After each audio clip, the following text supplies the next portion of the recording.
Archangels, ghosts, and Bigfoot. Oh my. It's just another night for Supernatural Girls. Real stories, real answers to life's biggest supernatural mysteries. And now for another exciting interview with paranormal experts from this world and others. Here's your host, paranormal researcher Patricia Baker, on the one, the only Supernatural Girls.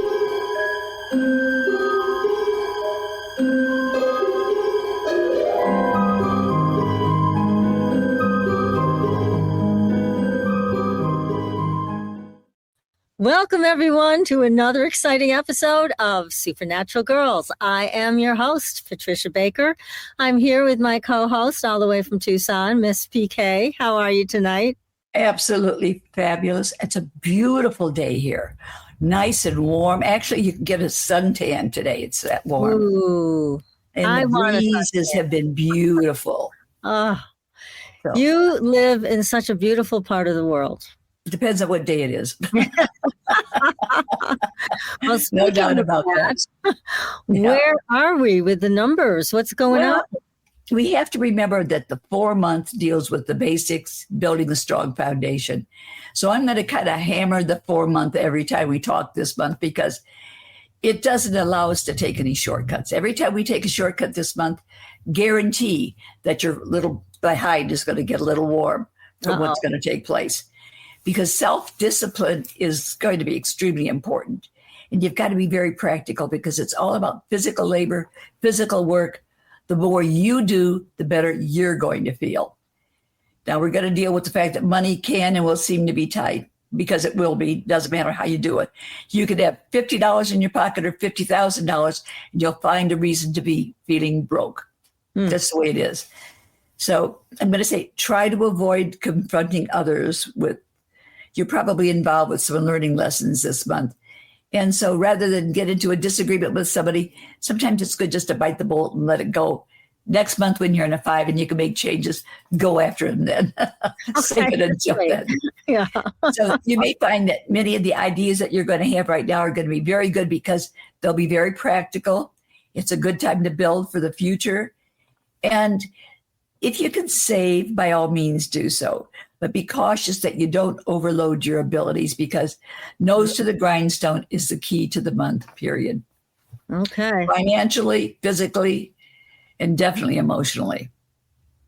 All righty then. And is Mercury retrograde coming to an end anytime? It is, but remember we always have that shadow period. Yes. So I would consider this month hang on to your backside.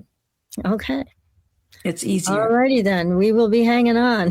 But next month's going to be a winner. Woohoo! Oh, yay. Okay. Good luck again.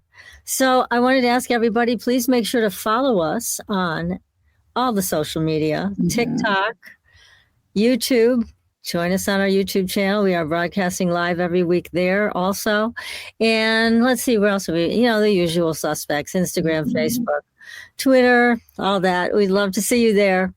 Right. So tonight, I'm not going to jibber jabber anymore because good. I want Lon on.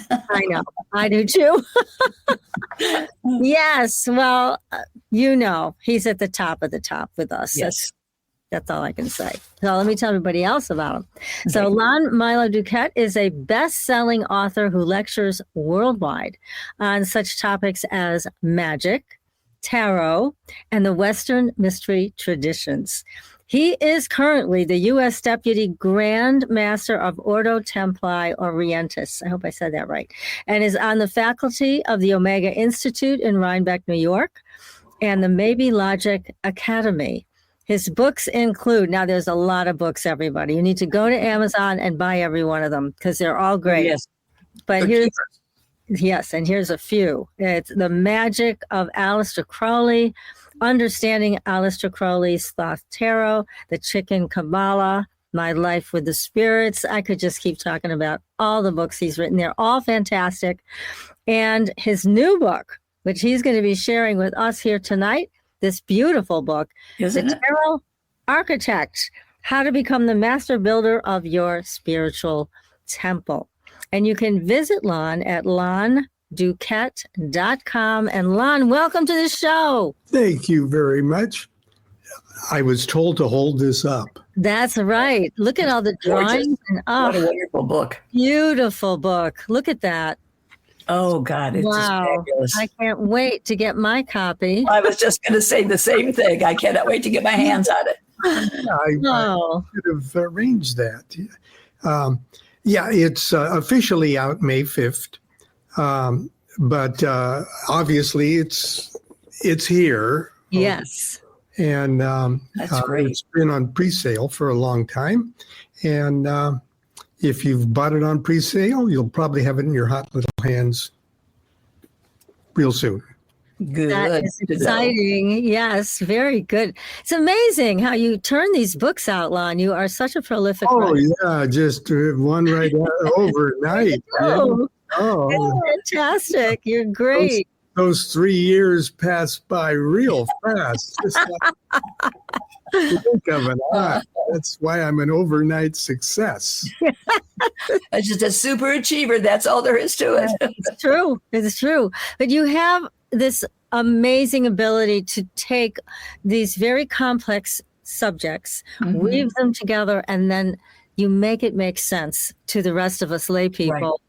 And we are so grateful to you. And you've done the same thing here with this book. Even though we haven't gotten it in our hands yet, this is what reviewers are saying about it, that it's fantastic. And of course, we enjoy your wonderful wit throughout. But tell us, what is it that made you want to write this book? I wanted to finally write a good tarot book. Okay. Uh-huh. No. A lot of my books, like Understanding Aleister Crowley's Thoth Tarot, and Constance and I created a tarot deck called the Tarot of Ceremonial Magic many years ago, 30 years ago by now, and which sort of draws together. It's a synthesis of all of the magical systems that tarot is the common denominator for. All the tarot systems that are sort of based on Qabalah can all have their little place on tarot cards. Okay, so it's kind of a simple concept. But years and years ago, we made Tarot of Ceremonial Magic, and there's a book that goes with that too. That's one of the books you're talking about. But it's like a textbook, straightforward thing that it just describes how cool the deck is. Okay, and the deck's been out for many years, and I really wanted to have something to offer, something for people who don't particularly resonate to Crowley's Thoth Tarot or my Tarot of Ceremonial Magic, but they love tarot. They're inspired by tarot, and they use lots of other decks, the Waite Smith deck or the Golden Dawn deck or any number of I believe at last count 10,400 decks. Wow. Oh my goodness, that many. I only have half of them. It's probably more than that, But if a tarot deck is a standard tarot deck with 22 trump cards that we're kind of familiar with, and 4 suits with 4 court cards and 9 small cards, or 10 small cards, we'll say. If it's a tarot deck that's arranged like that, it's already magical. Oh. It's already has all the magic juju or whatever the term is, just hiding right under the ink of whatever the artwork is. If it's structured like that, it's structured on pure Qabbalistic principles, a pure Qabbalistic foundation. And every one of those cards, and taken together, tells that Qabbalistic story of the creation of existence itself. Oh my! And so it's something that you, if you're in love with the tarot, if you work with it, maybe you tell fortunes with it or something, or if you're in love with it, you're in love with it for a reason. Okay, it works for you for a reason. It resonates with you for a reason, because you've got a box of magic in your hands. And I wanted to write a book that, number one, makes you appreciate the magic that you've got in your hands, and then to install via exercises, meditations, install those mechanisms within yourself. In other words, you build your house of tarot within yourself. And because that's where it already is. Okay. That's fascinating. Yeah. So in a sense, hopefully it's a pleasant and painless step-by-step way of actually saying, well, this is how the Qabalah said existence comes into existence. And here's how the tarot matches up with the Hebrew alphabet, number one, the 22 trumps or the Hebrew alphabet. This is how it would happen. So create those tarot cards in the same order that existence comes into existence. Paint your own. That's why we've got all of these blank, uncolored decks. That's great. Okay. Here's what the color. That's the color version. Yeah. Beautiful. But if you color it yourself, not only color it yourself, but add your own doodads to it, add your own little things, and then you understand why this card represents, oh, look, it's the decan that we're in right now. Mm-hmm. Okay. This card represents the 10 degrees, or approximately 10-day period we're in right now. Mm-hmm. Find out why.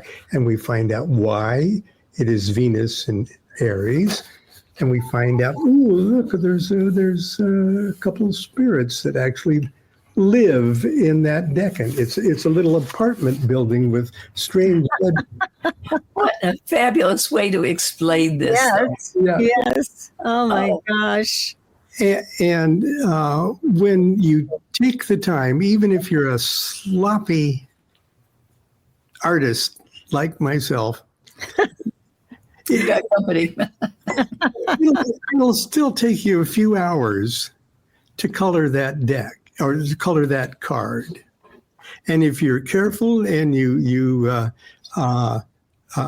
the right colors, which have obviously a spectral vibratory frequency, mm-hmm. and those colors are classic Qabbalistic colors too. Okay, and if you do it by adding an element of sound to it, because not only do they have color frequencies associated with it, they've got sound frequencies. There's a musical note that goes with every one of these. So as you're humming, okay, or chanting the right note, using the right colors and everything else, it's like every one of these cards becomes at least a 2-hour meditation on that particular card, that particular Hebrew letter, that particular element or planetary sphere or zodiacal sign associated with that. Fabulous. Okay, so I had to trick myself into, because I'm so lazy. Welcome to my world. I had to trick myself into doing this, and it's not an original idea. The wonderful Paul Foster Case series of lessons of the builders of the Adytum. I don't know if you're familiar with the work of Paul Case. They make you color your own tarot deck. Oh. Okay, and that's what I wanted to do here too. So there are 78 full page images. Okay, of course you can color them right in the book, or you can make a tableau of them, or you can take them down to the shop and literally make yourself a cardstock. 100% customize your tarot deck. Okay, and it might take you a while to do it, but when you're finished, you'll be somebody else. Wow. Okay. So communing with these cards, because that's the way I think of it, is you're communing with them when you're engaging. Agree. Different colors and the meditation, and you're relating to them as if it's alive, which it is. Yeah. But then something happens to the person. So what happens? Well, it's I can't say. Well, mosquitoes won't bite you. I'd love if they didn't. Yeah. Look at it more like we change every day. Every day we wake up a different person. Okay, in a way, even our cells completely replace themselves every 7 years or something like that. So we're changing all the time. Mm-hmm. This is as we're changing, as we're growing, as we're evolving. Because of our own inherited destiny or our own karma or our own, series of cause and events that affect us. Wouldn't it be nice if we could just lubricate ourselves so that we're changing in the direction that facilitates our evolution smoother, facilitates our growth easier. Okay, and so that's what all of these attunement exercises that accompany the creation of these cards, the chanting of the vowel sounds, the working with the colors, the meditations that actually manipulate the tarot cards in reflection of what is actually structuring and holding the universe together around us. Okay, and we're actually doing it like a little cartoon show of what's happening. And as we identify one by one with all of these cards, it lubricates us. Okay, so people ask me about magic. Well, what has magic ever done for you? You're surprise, broke. Surprise. You're broke. You're always trying to sell stuff, And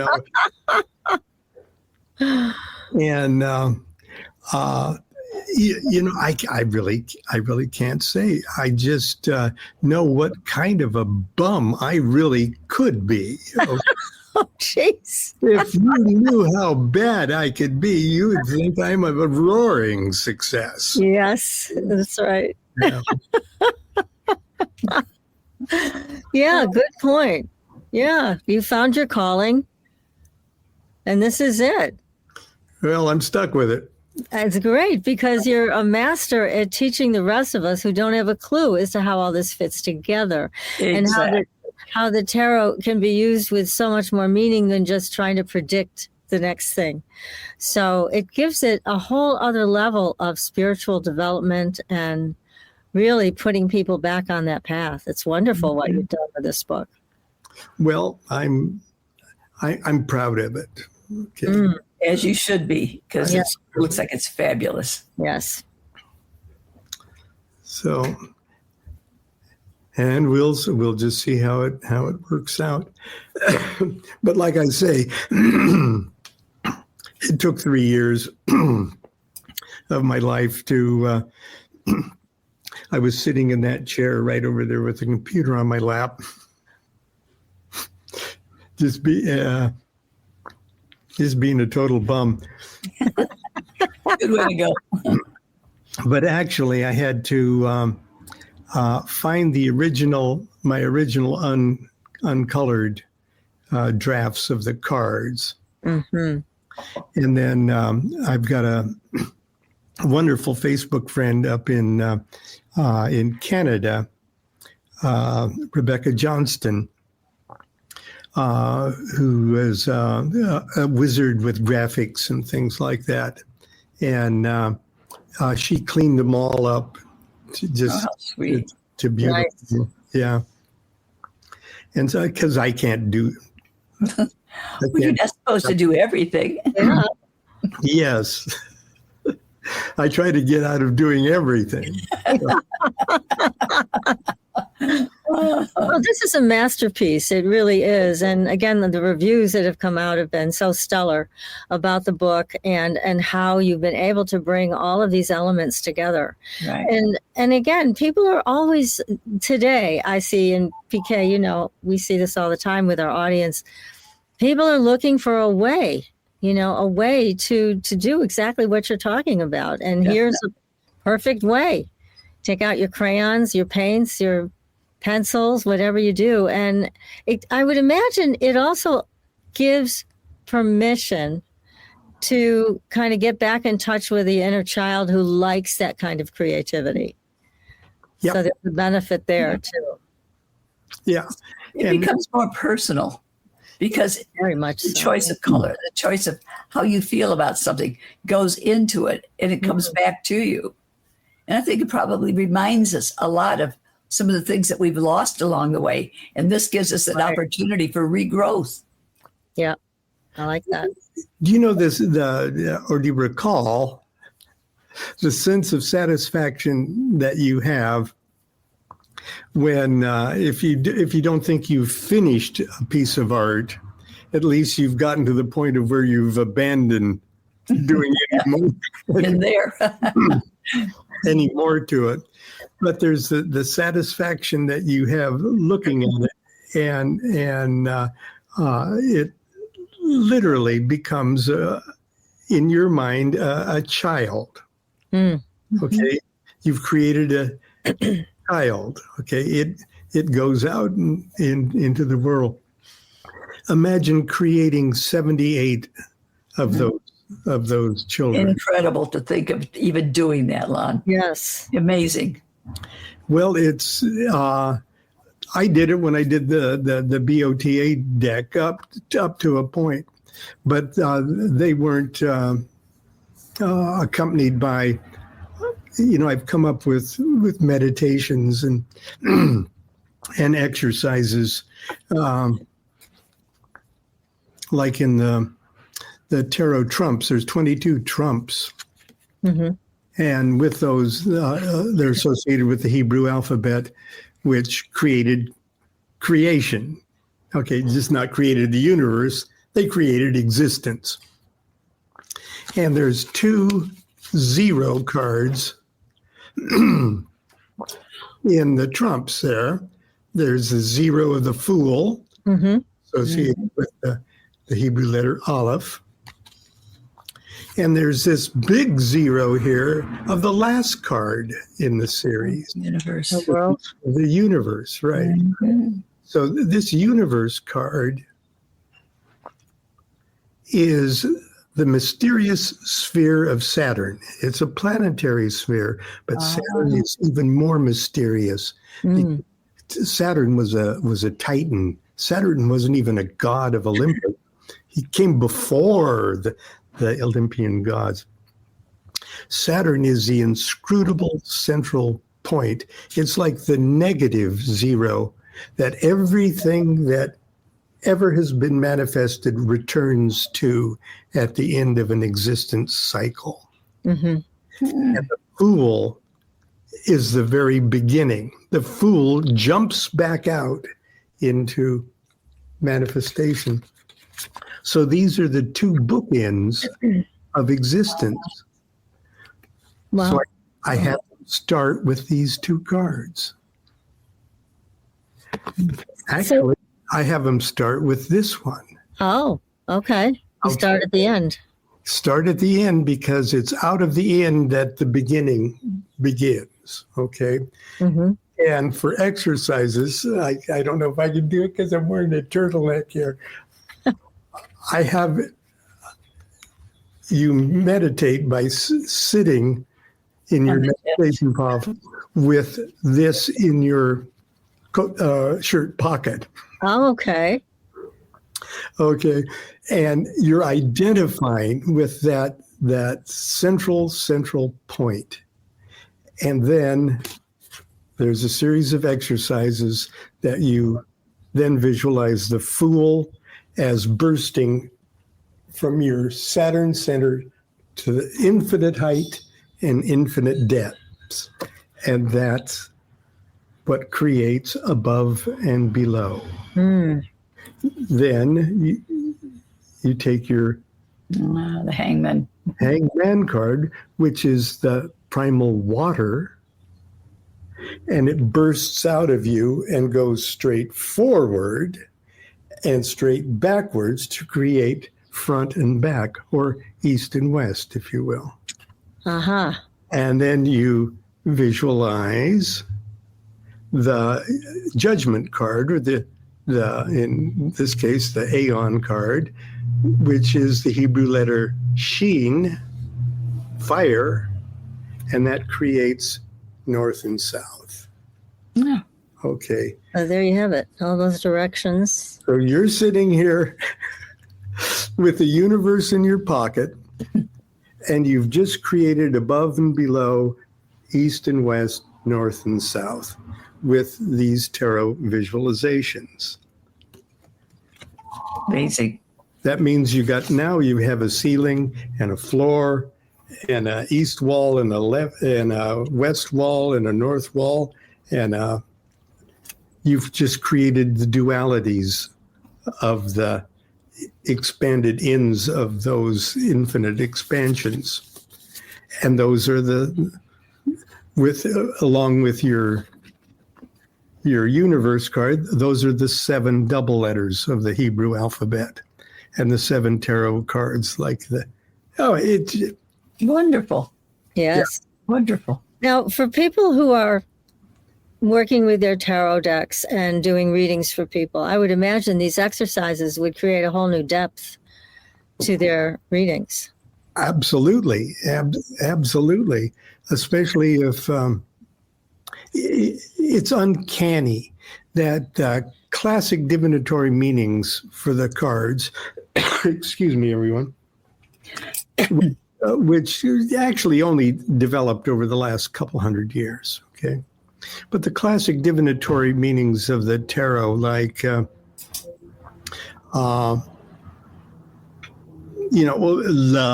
or failure, the classic cards that make you think, oh, this doesn't look good for you, Oh, well. it's kind of funny that when you just understand the little tiny Qabbalistic formulas, what planet in what zodiac sign, excuse me, Bless you. in what Sephira of the Tree of Life, everything else, they make like a 3-part formula of planets that either get along with zodiac signs or don't. Mm-hmm. Okay, numbers that get along with either one of those or don't. If they don't get along, you got a card that's titled Bummer. Oh, I like that. I have a question, Lon. I use, I forget the name of the, bless you, the deck that I use, but when I'm doing a reading, I'm trying to sometimes figure something out. Like my dog, for example, became quite ill mysteriously. Even the vet was having a hard time trying to figure out what was going on. And when I went to do a reading on it, the moon came up. So I don't like seeing the moon in readings because to me, it means a secret that's so secret, I wouldn't even have thought of this kind of thing. So I was wondering, in your way of presenting the tarot deck to everybody, is there a way to work with the moon and unpack the secret that it's hiding? Well, when it comes to tarot readings and the use of the deck, you're trying to. Okay, one of my early chapters, I say when you buy a new deck of tarot cards, they're usually ordered in a specific way. They're not always, but usually. And if they're ordered 0 through 21 for the trumps, and then the 4 suits, fire, water, air, earth, wands, cups, swords, discs, and in order. That's the way things are in the universe. It's a perfectly ordered the universe is already running smoothly. It's already perfect. And when you shuffle those cards, you're not shuffling the universe. The universe is just fine, thank you. Okay. Okay. You're shuffling your inaccurate view. You're shuffling it to your misunderstanding of how you're seeing the universe. And so at any given time, the moon card could mean almost an infinite number of things, depending on the severity of your defective powers of perception.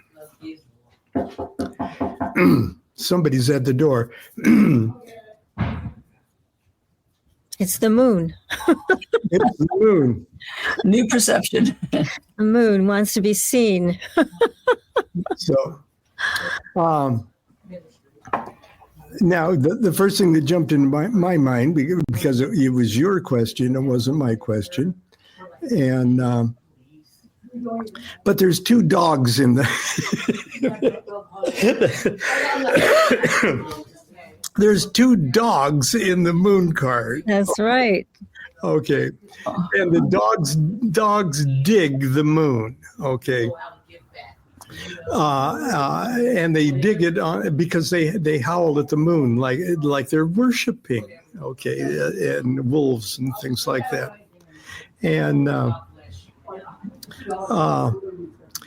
so first of all, I wouldn't ignore the obvious, and because there's a scene in Shakespeare's Falstaff, I believe. where Falstaff has died, and his sort of funky friends are sort of eulogizing him, and his girlfriend says he died as the moon pulled the tide. Okay, it pulled his soul out. And because the dogs have this classic lunar association, and because the thing, your question, your issue concerned the health of your dog, it might have been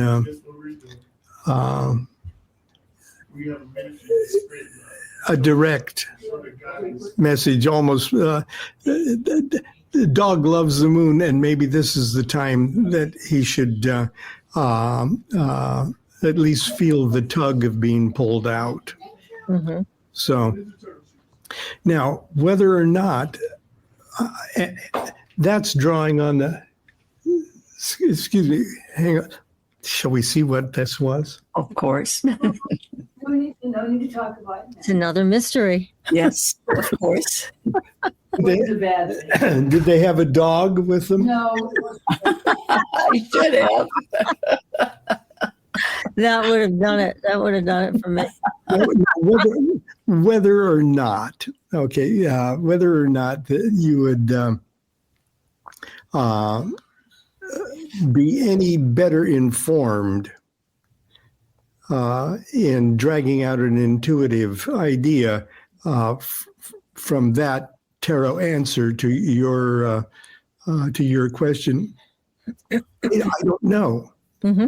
You'd certainly be more lubricated to identify or to more readily recognize the mechanics that the moon card represents. So. No, I appreciate that, because I get frustrated when I see that. I feel like it's a closed door, and it's nice to have different symbolism to think about and what else this card could have as a message other than it's a secret and you can't know. So I appreciate the explanation. Well, that's good. My cop out with the moon card is it'll change. And it does. I like that. I like that. Good. It better change. But I guess this is the premise of this work that you're talking about, that you've turned into play, actually, with the coloring and all. Mm-hmm. That it's all about seeing things from a different perspective. So it lightens it so much. It doesn't make it feel as scary. Many times you'll mention a tarot deck to somebody, they go instant panic. Like, what are you trying to do to me? No, nothing yet. Keep it up, I will. No, but this is good. Yeah, anything that helps us to create new pathways in our minds, I think, is so healing. And definitely. That's what some of this is doing too. It's creating new pathways for us. Do you see that? This is on the back cover. I just saw learn tarot teaches you. Right there in the very center. So true. That's the universe in your pocket, right in the very center. And the up and down, and right and left, and front and back are those three mother letter cards. And it all creates the 7 double letters, which are the ceiling and the floor and the walls and the center. And the 12 simple letters, the zodiacal cards, are the 12 edges of that cube. Right. So, and when you're sitting in a square room, all you have to do is project those images everywhere. Now, you just don't jump in and project 22 images on it, okay? But when you make them, of course, make them one at a time, never forget that's where they go. That's what they do. That's so brilliant. Yeah. It's like a 22-hour meditation. So, but I don't want to scare you. It's No, you can't do that to us. But just in case. We're too jaded and old to be scared. No, this is wonderful. Lon, Go ahead. I have a 14-year-old granddaughter who is interested in metaphysics. She's starting to take a look at my different decks and such. What would be a good deck for her to use to try to become in tune? Oh, the classic Waite Smith deck Okay. is gives you a good foundation to have a tarot discussion with anybody on the planet. Okay. Okay, and it I like it because Pixie Smith, the artist, she did her own thing with the small cards Mm-hmm. and the court cards, and it might not be perfect tarot, but it's perfect whatever it is. Mm-hmm. And it is structured along the classic lines, and so there's real magic in the deck. And I would start with that, and she'll treasure it for the rest of her life, no matter what other art and tarot decks that she may want to get into in the future. And there is a video series called Kippy's Quest. I don't know if Not heard of it. with a K. Uh-huh. Kippy's Quest. Oh. Okay, and I guess he goes through all 78 cards. My goodness, that would be good for her. But it's so funny, and he's so he talks about, well, this is what Waite said, this is what Crowley says, this is all of that, but with animations, Mm-hmm. cartoons, and weird gags and stuff, just right up my alley. Just Well, it's wonderful because I'm glad that she's interested. I want her to learn, but sometimes giving them the wrong thing to start to learn with shuts them down. yeah, I'm trying to get her to. So that's great to know. Thank you very much. I appreciate that. yeah. I'd get her a Waite Smith deck and the links to the YouTube Kippy's Quest, and just, I never think about things like that, and I should after all what I do, but no. I'm just like everybody else. Duh. Oh, that's great. She's going to love that. I bet she will. That's Yeah. great. and he's got this great English accent, and it's Oh, like good. What fun. Monty Python does tarot. That's terrific. That's yeah, great. I'm fun with that. Well, at the conclusion of this book, what is your hope for everybody that reads it? That they give it good review. They better. And they go off and gain complete enlightenment and don't bother me. And don't rub it in. That's great. No, I actually, like I say, I want them to be a different person, a more balanced, a more attuned. Mm. I use the word lubricated, but I really mean that. Lubricate your soul. Mm-hmm. And if they come away with that, also, ideally, if they come away with their own customized personal tarot deck. Mm. So That's the thing that's important. Yeah. When we put our feel into something, Yeah. we get twice back. Oh yeah, more than that. And if they if they put the effort in, it'll be something that you can pass on to your granddaughter and great granddaughter. Well, we're going to be working on it. Yeah. So when No. you do color the cards and you relate to them intimately like that, is there anything else that you see happening with people who are doing this exercise? I mean, yeah, they get to know themselves better.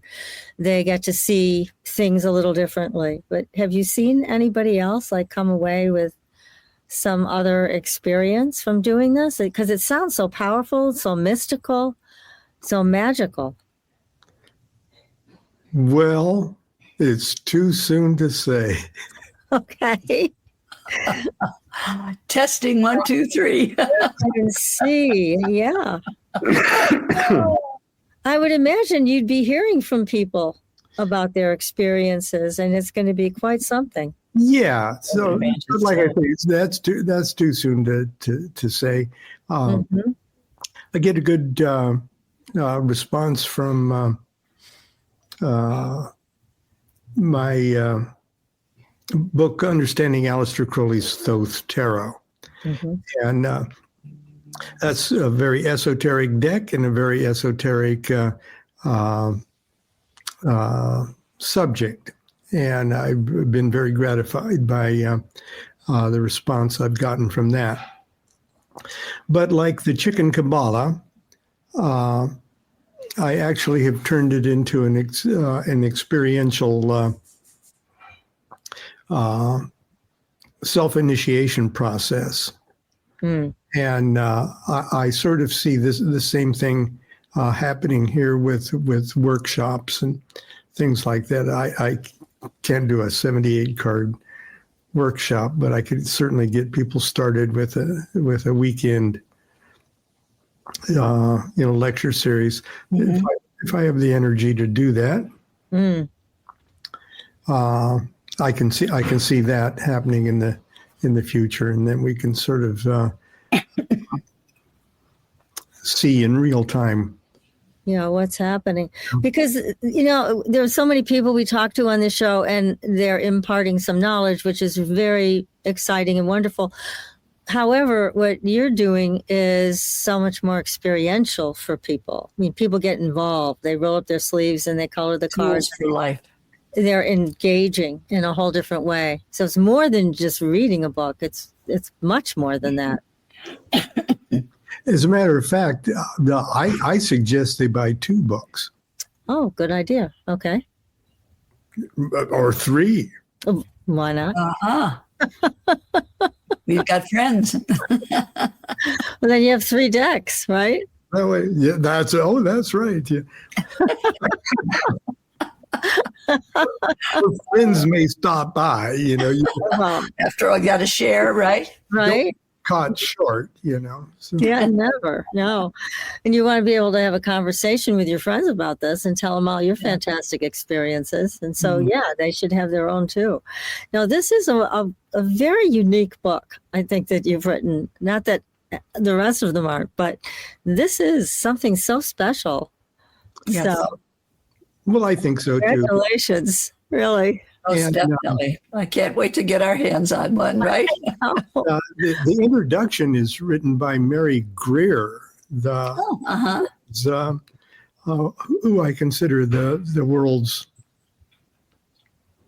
topmost living tarot authority. Oh, no kidding. Gosh. And I've known Mary for years, and I was just very gratified that I shook in my boots as I sent her the manuscript. Did you really?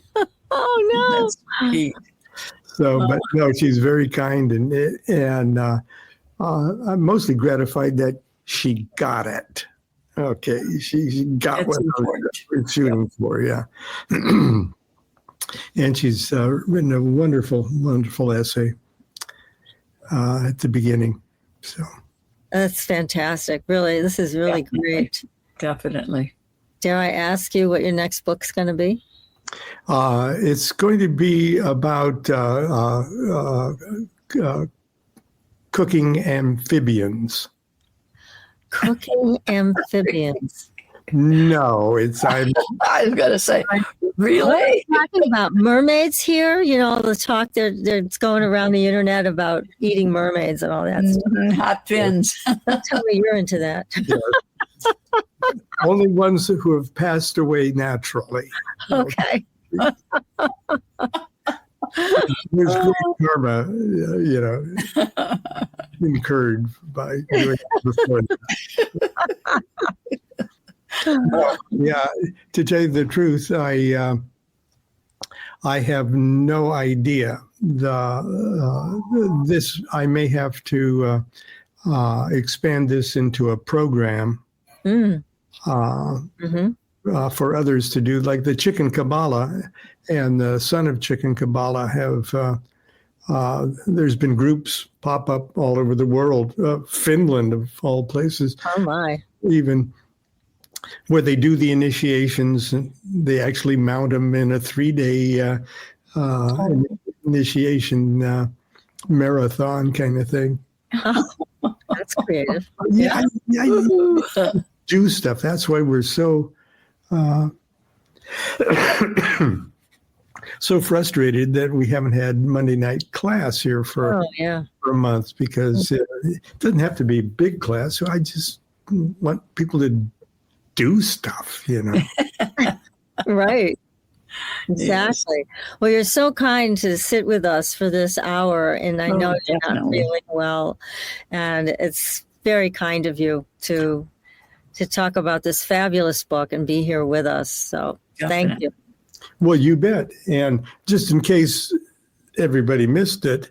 Yes. It's a beauty of a book, and it's fabulous inside, right? Yes, it is. Did you come up with that name?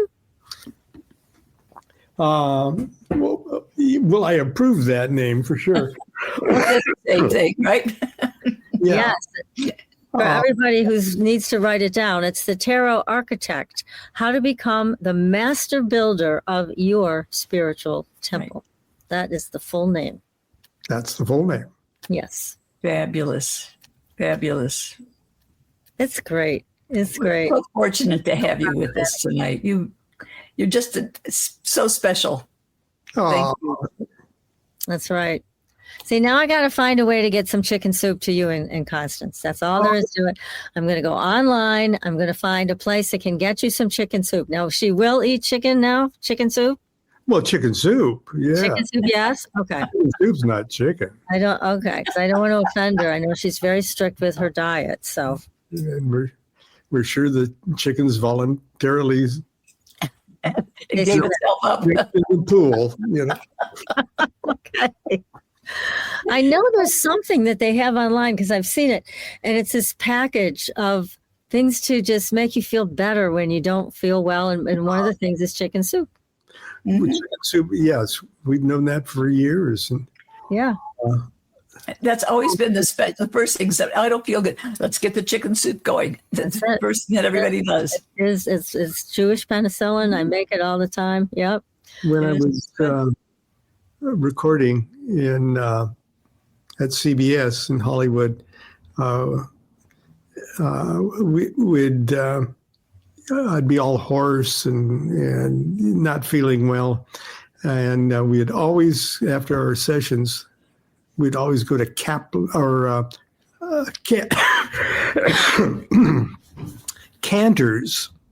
Oh. Cantor's on Fairfax. That's Eddie Cantor's. Yeah. And it's open 24 hours. So that's where all the Hollywood people who are dead tired, from working all day go. And I'd always get them the matzo ball soup. Oh, heaven. Yeah. Matzo ball was as big as one of those magic 8 balls. Oh my! And this is the time of year for it too, Passover. So yes, I was going to say it's Passover. This is time. Maybe can get you some matzo ball soup. Unfortunately, we have to wrap. Just got the word here from Bill, and Lon, hope you and Constance get better soon. Thank you again so much. Congratulations on your beautiful book. The book is fabulous. Thank you. Almost as good as you are. Yes. Oh, yes, almost. Oh. Not quite, almost. Well, we'll be back next week, everybody, with another great show. Until then, we'll see you on the Blue Highway. Good night. Good night.